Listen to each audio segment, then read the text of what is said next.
하나님 말씀은 잠언서 25장 9절에서 10절 말씀을 봉독해 드리겠습니다. 너는 이웃과 다투거든 변론만 하고 남의 은밀한 일을 누설하지 말라. 듣는 자가 너를 꾸짖을 터이요 또 내게 대한 악평이 내게서 떠나지 아니할까 두려우니라. 아멘. 불필요하게 남의 허물을 들추는 것은 스스로 발목을 잡는 미련한 행위입니다. 구절을 보니까 이 말씀의 내용은 이웃과 어떤 문제가 있어 다투거나 소송 사건 등으로 인해 변론할 때 문제가 되는 요점을 벗어나 불필요하게 다른 사람의 허물이나 약점, 비밀 등을 들추지 말라는 것입니다.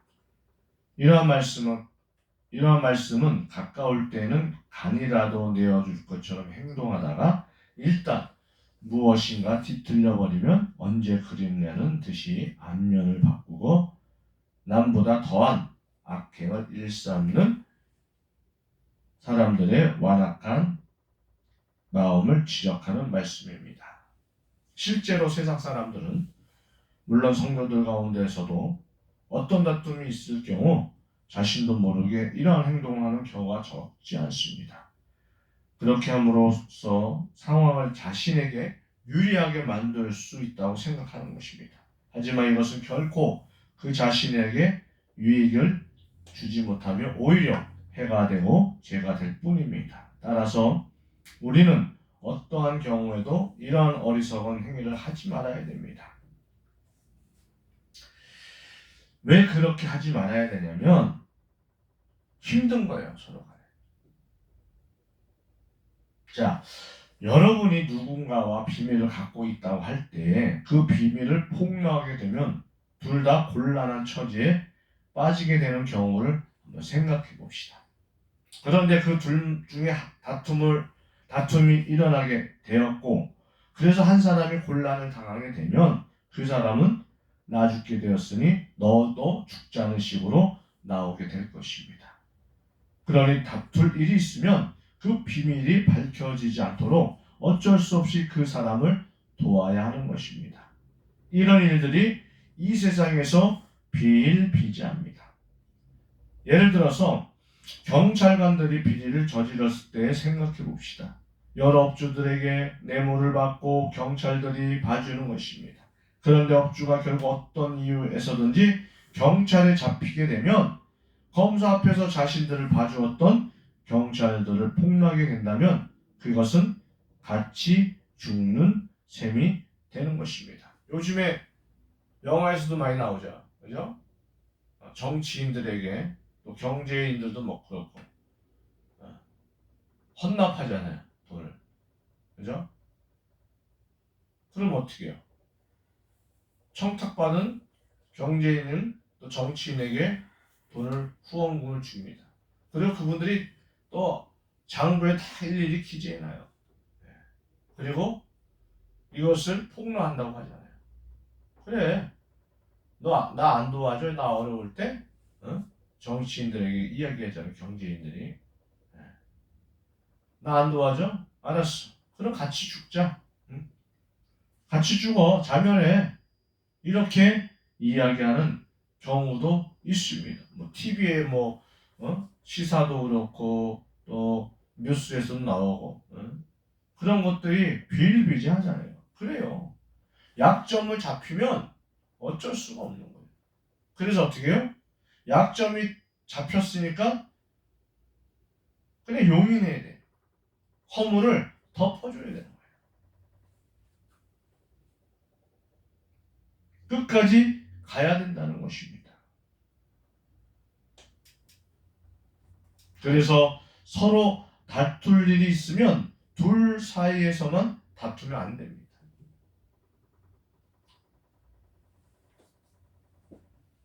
그러니까 둘이서만 다투면 되는 거예요.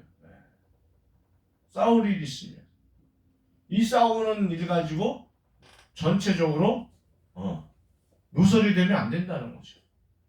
불리해진다는 거예요.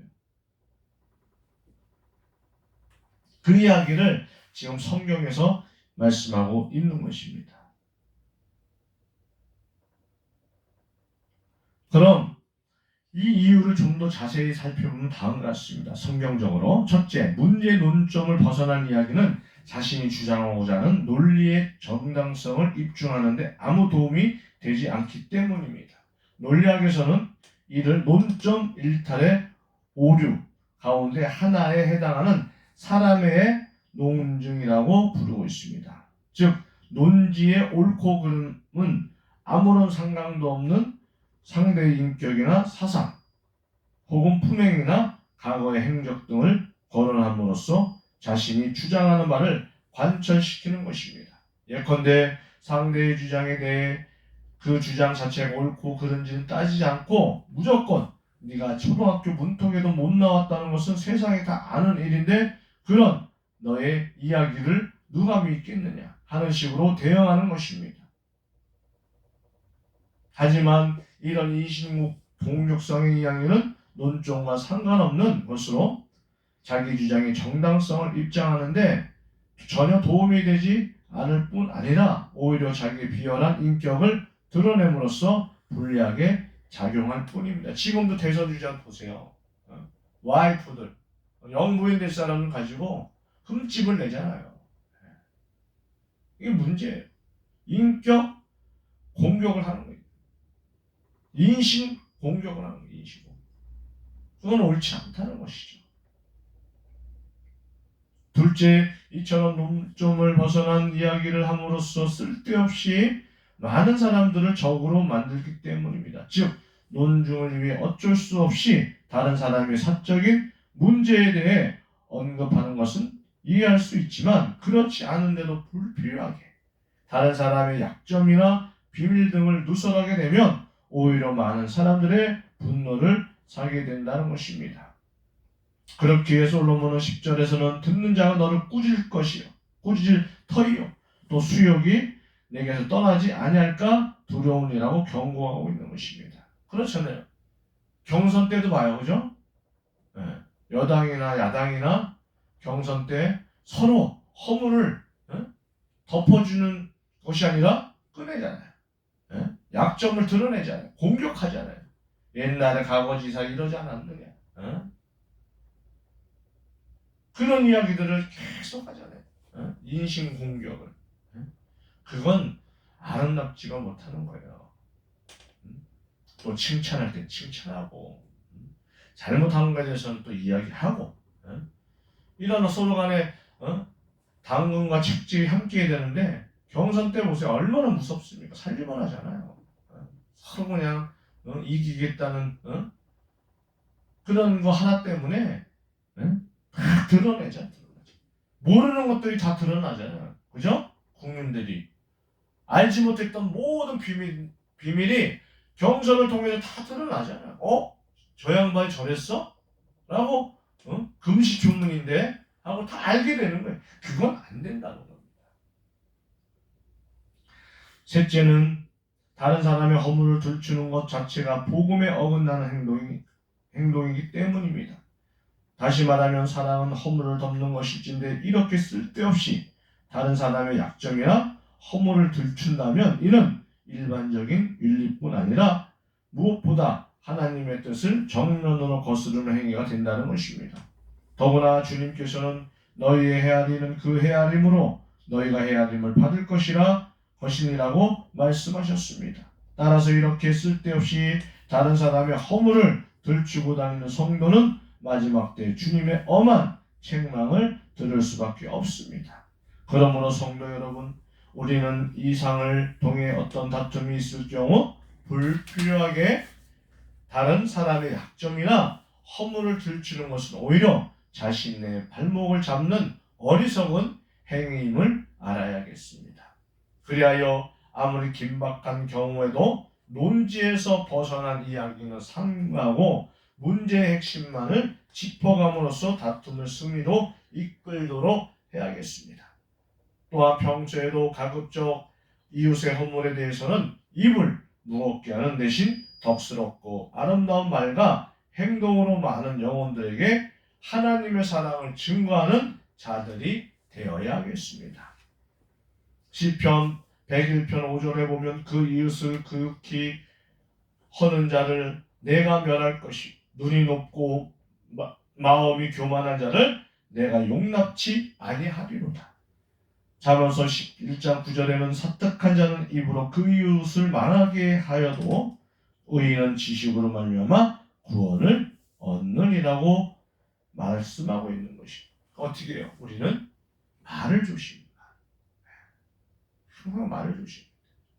그 사람이 잘못이 있다면, 그 사람이 허물이 있다면 우리 믿는 자들은 덮어줘야 돼요. 감싸줘야 되는 거예요. 일반 사람들이야 뭐 어쩔 수 없지만 약점을 가지고 놀리고 장난치고 또 감정을 상하게 하지만 하나님의 자녀는 절대 그러면 안 돼요. 기도해야 돼요. 하나님 앞에. 싸울 때는 하나님 용서해 주옵소서. 제가 감정을 다스리지 못하고 저 사람과 싸웠습니다. 하나님 풀 수 있도록 인도해 주옵소서. 내가 마음의 문을 열고 그를 용서할 수 있는 그런 믿음을 달라고 기도해야 되는 것입니다. 그것이 하나님의 사랑이라는 것입니다. 그렇게 되기를 주님의 이름으로 부탁드립니다. 기도하겠습니다. 주여.